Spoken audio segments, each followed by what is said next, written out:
Hello students, मेरा नाम है मशान और आप देख रहे हैं मेरा यूट्यूब चैनल। और आज हम पढ़ने वाले हैं the convolution theorem of Fourier transform. हम फोरियर ट्रांसफॉर्म के हमने पिछले लेक्चर में बात की थी कि फोरियर साइन ट्रांसफॉर्म किसे कहते हैं और उसको कैसे सॉल्व करते हैं। अगर आपको लेक्चर देखना है, मेरी फोरियर ट्रांसफॉर्म की पूरी प्लेलिस्ट देखनी है, तो जाके आप आई टैब पे या फिर डिस्क्रिप्शन बॉक्स में जाकर देख सकते हो। वहाँ आपको हर लेक्चर प्रोवाइड हो जाएगा। अब बात करते हैं कि फोरियर साइन ट्रांसफॉर्म या फोरियर कोसाइन ट्रांसफॉर्म या फोरियर ट्रांसफॉर्म का कन्वोल्यूशन थ्योरम क्या होता है और इस पे बेस्ड एग्जांपल किस तरीके से सॉल्व होते हैं। आज हम इसको सीखने वाले हैं। जल्दी से स्टार्ट करते हैं। अच्छा जी, मैंने यहाँ पे कन्वोल्यूशन की डेफिनेशन तो लिख दी है कि एफ कन्वोल्यूशन जी फोरियर ट्रांसफॉर्म के अंदर बराबर होता है the Fourier transform of S multiply by Fourier transform of second function. यानी कि दो फंक्शन अगर मल्टीपल में आ जाते हैं तो अक्सर ऐसा हम कन्वोल्यूशन थ्योरम का इस्तेमाल करते हैं। तो हम इसको प्रूफ करके देखेंगे कि कन्वोल्यूशन थ्योरम जो वाकई में जो ये बात कह रहा है ये सही भी है या नहीं। पहले इसको देखते हैं। तो चलो जी, बात करेंगे। अब जरा यहाँ देखते हैं, कह रहा है कि Fourier transform of F convolution G. अब यहाँ पे आपको एक बात याद रखने की है, मैंने लेप्लास ट्रांसफॉर्मेशन में बताई थी, यहाँ भी बता देता हूँ। यहाँ पे जो कन्वोल्यूशन होता है ना एफ एक्स स्टार और जी एक्स का, ये बेसिकली आपके पास इक्वल होता है 1/√2 pi integration from minus infinity to plus infinity f of t of g of x minus t और डी टी। बेसिकली आपके पास जो कन्वोल्यूशन का एक्चुअल फॉर्मूला होता है वो ये होता है, और इसी से मिलता जुलता लेप्लास ट्रांसफॉर्म के अंदर भी था। अब वहां पे √2 पाई नहीं था, तो according to the definition of their functions, अब जिसकी डेफिनेशन जैसी उसका कन्वोल्यूशन थ्योरम यहाँ पे बना हुआ है, तो मैंने आपको यहाँ बना के दिखा दिया। अब ये इस्तेमाल होगा इसको प्रूफ करने के अंदर। तो ये बेसिकली क्या है, द डेफिनेशन ऑफ कन्वोल्यूशन।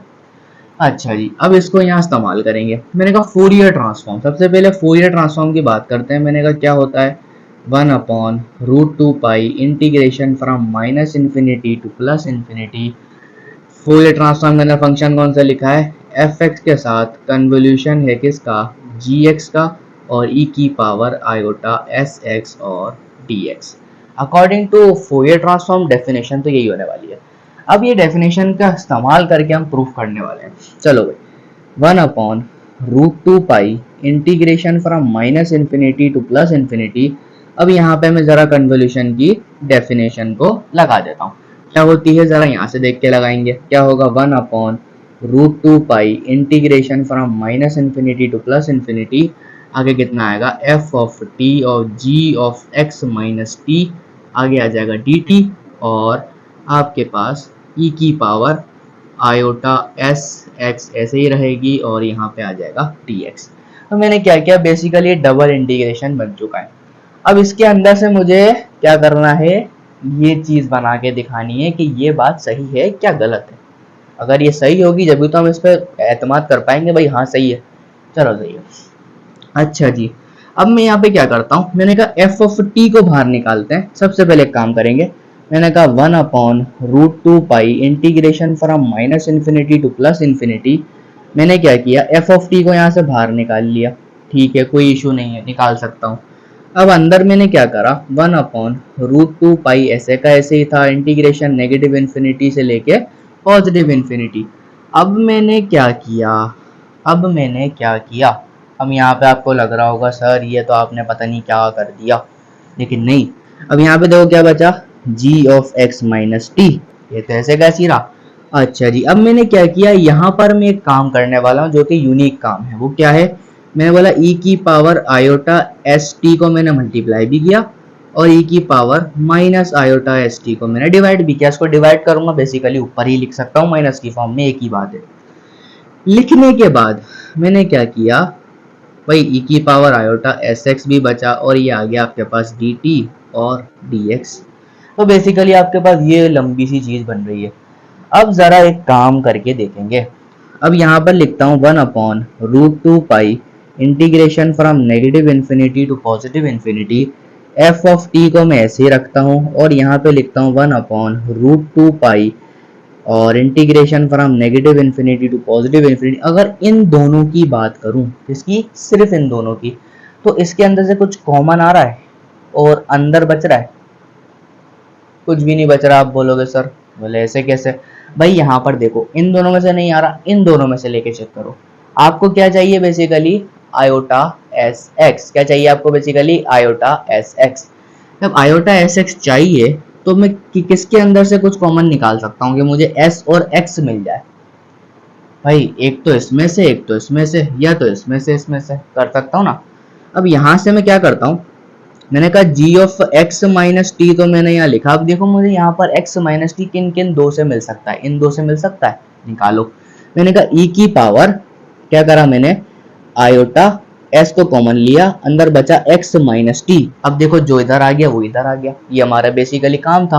अब मेरे पास क्या बचा? ई की पावर आयोटा एस टी बचा, इसको मैं थोड़ा सा साइड में रखूंगा और यहाँ पर आ जाएगा आपके पास, देखो वेरिएबल कौन सा है? dx में आ जाएगा। ऑब्वियसली इसी बात है कि t का फंक्शन बाहर रखा हुआ है।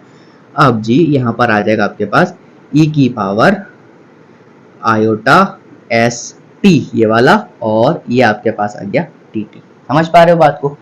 अब जरा यहाँ देखना, इस फंक्शन की तरफ देखो गौर से। ये तो x माइनस टी है, अगर मैं इसको लेट कर लूं भाई, ये z बराबर x माइनस टी है, तो भाई dz किसके बराबर होगा? ऑब्वियसली dx के। कोई इतना फर्क नहीं है, और लिमिट पर भी कोई फर्क नहीं पड़ेगा। मैं नेगेटिव इन्फिनिटी पुट करूंगा जब भी वही आएगी, इन्फिनिटी पुट करूंगा जब भी वही आएगी। तो यहाँ पर मैं अगर वेरिएबल को चेंज कर दूं तो भी कोई फर्क नहीं पड़ने वाला। आप जरा गौर से देखना यहाँ पर। अब मैं जरा इंटीग्रल्स को ऐसा ट्रांसफॉर्म करूंगा, आप देखते रह जाओगे। अब देखो 1/√2 integration from negative infinity to positive infinity f of t, और इस वाले को यहाँ लिख लेता हूँ ई की पावर आयोटा एस टी और d T multiplied by integration, या फिर आप इस वाले 1/√2 को भी साथ लिख लो, 1/√2 integration from negative infinity to positive infinity. अब यहाँ पर थोड़ी सा सॉल्यूशन कर लो, भले से दिल चाहे तो, वैसे कोई बात नहीं, सेम है। ये आपके पास हो जाएगा g ऑफ z ई की पावर आयोटा एस जेड, और ये हो जाएगा डी जेड। तो भाई ये दो इंटीग्रल फॉर्म हो गए। अब आप गौर से देख सकते हो, both are the definitions of Fourier transform.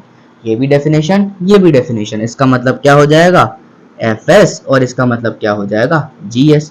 तो बेसिकली हमने यहाँ पर प्रूफ कर दिया कि फोरियर ट्रांसफॉर्म का जो कन्वोल्यूशन है वो ये बात सही कहता है अकॉर्डिंग टू दिस प्रूफ। तो उम्मीद करता हूँ आपको प्रूफ अच्छी तरीके से समझ में आ गया होगा। अब आते हैं इसकी 2-3 एग्जांपल्स के ऊपर, देखते हैं कि इससे इंटीग्रेशन को कैसे सॉल्व किया जाता है। जल्दी से लेकर आगे चलते हैं। चलो स्टूडेंट्स आगे बढ़ते हैं। अब आपसे कह रहा है कि इन दोनों इंटीग्रेशन का प्रूफ करो। भाई ये जो खतरनाक सी इंटीग्रेशन है, इसका मतलब π/12 के बराबर होगा, और इस पूरी इंटीग्रेशन का मतलब π/16 होगा। अब यहाँ पर वैसे अगर आप मैनुअली तौर पर इसको इंटीग्रेट करते हो तो it is very difficult and very long integration, क्योंकि पार्शियल फ्रैक्शन के यूज से इंटीग्रेशन होगी। तो अगर ये पार्शियल फ्रैक्शन के यूज से इंटीग्रेशन होगी तो हम उसी से करेंगे, लेकिन नहीं, अब मैं यहाँ पर आपको फोरियर ट्रांसफॉर्म के कन्वोल्यूशन का यूज कराऊंगा, जो कि बेसिकली बहुत आसान और छोटा कर देगा इसको, ठीक है। अच्छा, यहाँ पर एक बात और याद रखना, अभी हमने 2 मिनट पहले पढ़ा कि फोरियर ट्रांसफॉर्म का कन्वोल्यूशन क्या होता है। तो फोरियर साइन ट्रांसफॉर्म और फोरियर कोसाइन ट्रांसफॉर्म, इन दोनों का भी कन्वोल्यूशन एक ही जैसा होता है। अब यहाँ पर दिखा देता हूँ मैं कि 0 से लेके इन्फिनिटी अगर एफ एस आ जाए और जी एस आ जाए डी एस के साथ, तो बेसिकली बराबर होता है 0 से लेके इन्फिनिटी एफ एक्स और जी एक्स और d x. This is the Fourier cosine transform. This is Fourier cosine transform का हो जाएगा। अगर आप इसी को साइन में कन्वर्ट करना चाहते हो तो कुछ भी नहीं, फोरियर साइन ट्रांसफॉर्म निकाल लेना, वो भी बराबर इसी के होगा। तो बेसिकली छोटा सा एक सिंप्लीफाइड फॉर्म है उसी कन्वोल्यूशन थ्योरम की in the form of cosine and sign transform. इसको याद रखना है, इसकी हेल्प से सारे के सारे सवाल हो जाएंगे। अच्छा जी, अब यहाँ पे आपको कुछ चीजों को याद रख के चलना है। कौन सी वाली? अगर मैं इस इंटीग्रेशन का सोल्यूशन करना चाहता हूँ तो कैसे करूंगा? एक काम करते हैं, मैंने कहा लेट कर लेते हैं एक फंक्शन, मेरे को पता है कौन सा वाला भाई, ई की पावर माइनस एक्स। एक फंक्शन में ये ले लेता हूँ, और मैंने क्या किया, एक जी एक्स का फंक्शन ले लिया ई की पावर माइनस का 2x। मैंने दो ये फंक्शन ले लिए। अभी दो फंक्शन मैंने कैसे लिए? सिर्फ इसकी पावर, मतलब इसके जो कॉन्स्टेंट्स हैं उनको देखकर, क्योंकि मुझे पता है ई की पावर माइनस एक्स का जो फोरियर कोसाइन ट्रांसफॉर्म होता है वो क्या होता है। ये बात तो मुझे अच्छी तरीके से मालूम है भाई क्या होता है। भाई फोरियर कोसाइन ट्रांसफॉर्म आपके पास आ जाएगा इस फंक्शन का, क्या आता है भाई, √2/पाई आगे 1/s² + 1। This is the basically Fourier cosine transform इस फंक्शन। अब इसका निकालूंगा तो वो तो बहुत ही ज्यादा आसान है।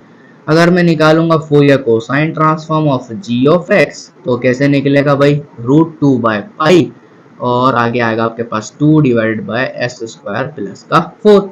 तो बेसिकली ये आपका क्या है, फोरियर कोसाइन ट्रांसफॉर्म। अब आपको निकालना हो तो आप निकाल लेना, बेसिकली आपको ये याद होने चाहिए। अगर आप फोरियर कोसाइन ट्रांसफॉर्म या साइन ट्रांसफॉर्म के पिछले लेक्चर में नहीं देखे जाके देखो, वहां पे मैंने इसके एक्चुअल प्रूफ करवा रखे हैं, वहां से आपको मिल जाएंगे। अब ये आपको याद रखने हैं, वरना तो आपको निकालना पड़ेगा और लंबा सोल्यूशन हो सकता है। अब यहाँ पर मैंने दो चीजें निकाल दी। अभी दो चीजें निकालने के बाद मैं बहुत आसानी से अपना काम कर सकता हूँ। अब यहाँ पे लगाऊंगा मैं कन्वोल्यूशन थ्योरम। कौन सा भाई, कन्वोल्यूशन थ्योरम क्या कहता है, इंटीग्रेशन फ्रॉम 0 से लेके इंफिनिटी। अगर आपको एक कोसाइन ट्रांसफॉर्म ये दिया हुआ है, एक कोसाइन ट्रांसफॉर्म ये दिया हुआ है, कितने ds, तो बराबर होगा इंटीग्रेशन फ्रॉम 0 टू इंफिनिटी क्या, fx और gx की मल्टीप्लीकेशन, बस और कुछ नहीं करना। अब इन दोनों को मल्टीप्लाई करो according to this rule. Integration from 0 to infinity f c just को क्या रखूंगा भाई, ये आ जाएगा आपके पास √2/पाई क्या 1/s² + 1 मल्टीप्लाइड बाय √2/पाई 2/s² + 1 और 4 आ जाएगा यहाँ पर, और यहाँ आ जाएगा ds, और बेसिकली यहाँ क्या आ जाएगा 0 से लेके इंफिनिटी। f और g का मल्टीप्लीकेशन कर दो भाई, f क्या था e की पावर -x और e की पावर -2x, क्या कर दिया, इंटीग्रेट कर दिया। यानी इसका जो रिजल्ट होगा वो यहाँ डिपेंड करेगा क्योंकि दोनों बराबर है। अब ये देखो इन दोनों अंडर रेडिकल्स को मल्टीप्लाई करने पे क्या आएगा 2/पाई, और यहाँ जो 2 है ये अगेन मल्टीप्लाई हो क्या आ जाएगा 4/पाई। Integration from 0 to infinity. अब मैं चाहूँ तो उसका डमी वेरिएबल चेंज कर सकता हूँ, ds में है पूरा इंटीग्रेशन की लिमिट लगी हुई है तो dx भी मैं कर सकता हूँ।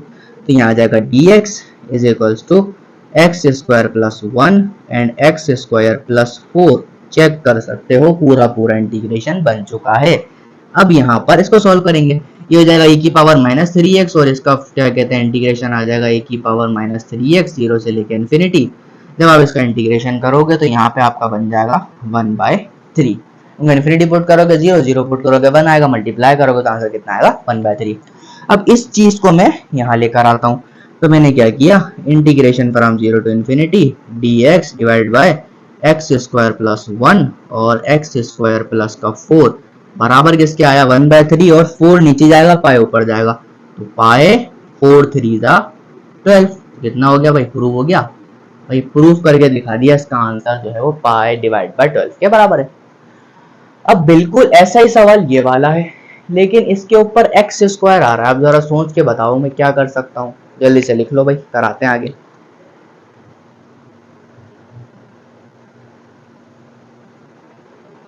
चलो भाई आगे चले। भाई ये तो मैंने कर लिया फूरियर कोसाइन ट्रांसफॉर्म से, इसको कैसे करेंगे, ये तो बहुत आसान था। चलो अब आते हैं इस वाले सवाल पर। इस वाले सवाल में मैं क्या करूंगा, मैंने कहा लेट fx बराबर किसके लेना चाहिए भाई, देखो यहाँ पे कांस्टेंट कितना 9, और यहाँ पे मैं ले सकता हूँ e की पावर -3x, और यहाँ पर जो मैं gx लूंगा वो कितना लूंगा e की पावर -5x, बस और कुछ नहीं करा। अब यहाँ पर मुझे कोसाइन ट्रांसफॉर्म निकालूं या साइन निकालूं, अगर मैं साइन निकालता हूं तो मेरे पास ऊपर एक s जरूर आता है। याद नहीं तो फॉर्मूला याद है, लेकिन आपको भी याद करना है क्योंकि मैं पीछे से ड्राइव करवा चुका हूँ। अब यहाँ पर आते हैं, मैंने कहा फोरियर साइन ट्रांसफॉर्म निकालता हूँ, अगर मैं fx का बराबर आता है √2/पाई s डिवाइडेड बाय s² + 9 के, और इसी तरीके से अगर मैं फोरियर साइन ट्रांसफॉर्म निकालता हूँ gx का, कुछ भी नहीं करूंगा, क्या बराबर आएगा √2/पाई, और यहाँ पर आ जाएगा आपके पास s डिवाइडेड बाय s² + 25। बोल आप तो बोल लोगे सर अब तो मैं खुद ही कर लूंगा, मुश्किल ही नहीं है, कन्वोल्यूशन लगा दो। चलो भैया कन्वोल्यूशन लगाता हूँ। मेरा कन्वोल्यूशन थ्योरम क्या कहता है, ऊपर से लगाते हैं थोड़ा सा। Integration from 0 to infinity Fourier sine transform of s and g sine transform of s ds किसके बराबर होगा, इंटीग्रेशन फ्रॉम 0 टू इंफिनिटी आगे फंक्शन ऑफ x और फंक्शन ऑफ gx की मल्टीप्लीकेशन, बस और कुछ नहीं करना। यहाँ पर ये 2 को रखो, यहाँ पर ये 2 को रखोगे तो क्या होगा भाई, रूट टू पाई को मल्टीप्लाई करो कितना आएगा 2/पाई, यह आ जाएगा 2/पाई integration from 0 to infinity s into S कितना हो जाएगा S square D S divided by S square plus का 9 और एस स्क्वायर प्लस का 25 इज इक्वल्स टू, यहाँ पे रखूंगा तो integration from 0 to infinity f x g x की मल्टीप्लीकेशन 3 और 5 कितना हो जाएगा e की पावर -8x और आगे क्या आएगा dx। कोई मसला अब तक नहीं। अब इसकी इंटीग्रेशन कर दो और आपका काम खत्म। इंटीग्रेशन करो, इंटीग्रेशन फ्रॉम 0 टू इन्फिनिटी, अगर मैं इसका डमी वेरिएबल चेंज कर दूं कोई फर्क नहीं पड़ना, ये हो जाएगा x square D x divide by x square plus का 9 और एक्स स्क्वायर प्लस का 25 इज इक्वल टू, अब मैं अब इसकी इंटीग्रेशन करूंगा तो यहाँ कर देता हूँ, देखो क्या आएगा 1/8 माइनस का और e की पावर -8x पे 0 से लेके इन्फिनिटी, जब इन्फिनिटी पुट करूंगा और 0 पुट करूंगा तो आंसर कितना आ जाएगा 1/8, तो यहाँ लिखूंगा 1/8 और इस 2/पाई को यहाँ रखता हूँ। जब इसको मैं ऊपर नीचे करूंगा तो वैल्यू कितनी आएगी 0 से लेके infinity x square D x divide by x square plus का 9 और एक्स स्क्वायर प्लस का 25 इज इक्वल टू 2 नीचे जाएगा पाई ऊपर जाएगा, कितना आ जाएगा पाई/16। तो चेक कर सकते हो आपका जो आंसर आया वो पाई/16 आ गया और ये क्वेश्चन प्रूव हो गया। तो भाई उम्मीद करता हूँ आपको लेक्चर अच्छी तरीके से यहाँ पे समझ में आ गया होगा। मिलते हैं आपसे नेक्स्ट लेक्चर में, तब तक के लिए अल्लाह हाफिज। बात करेंगे आगे फूरियर ट्रांसफॉर्म के लेक्चर्स पर, तब तक के लिए अल्लाह हाफिज, बाय बाय।